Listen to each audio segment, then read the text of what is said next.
Abahlali besitalato eMakhele kwaZakhele bavuthwa ngumsindo emva kweminyaka benukisela lilindle bekwanyathela amanzi amdaka eziyadini zabo.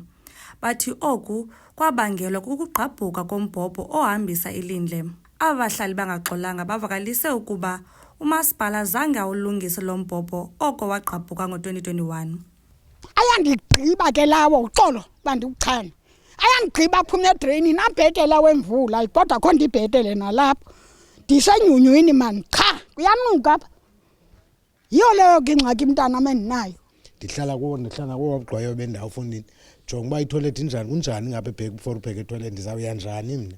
Ndiya njani bafuna ndifunqulwe ngoku uyocelelwa kumelwane. Sihleli enyunywini apha. Sifuna ukuba umasipala makangenelele. Asincede.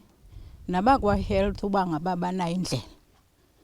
Banokhe beze nabo bazobona le meko sikuyo apha. Kuba nzima ke mina ke kum kwakuba ndiye kwapha etoilet.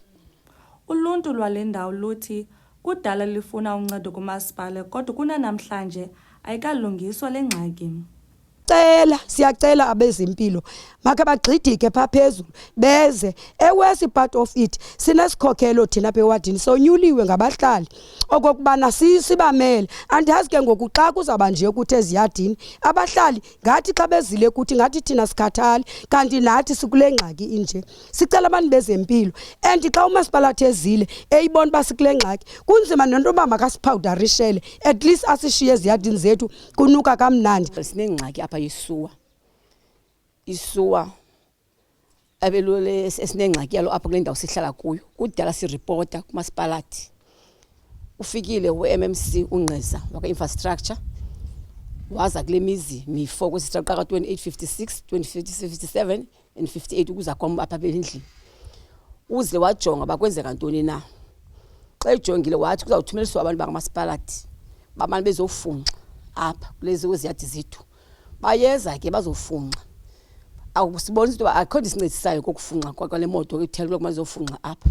Omnye umhlali uthi usapho lwakhe luncame lwafudukela kwenye indawo ngenxa yele meko yelindle elidama eziyadini. Uthi oku kubangela kube nzima nokwenza imicimbi yemveli.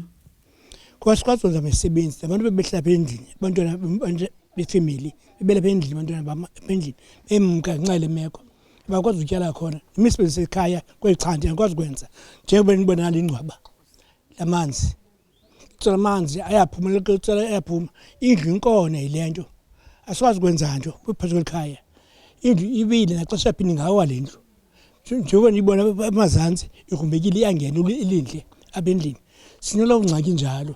Iinzame zokuthetha nomasipala kwesi sixeko phambi kokuba lisasazo elinqaku khange ziphumelele. Kwindaba se-MPK TV, u-Sinaye KwaZakhele, e-Gqeberha.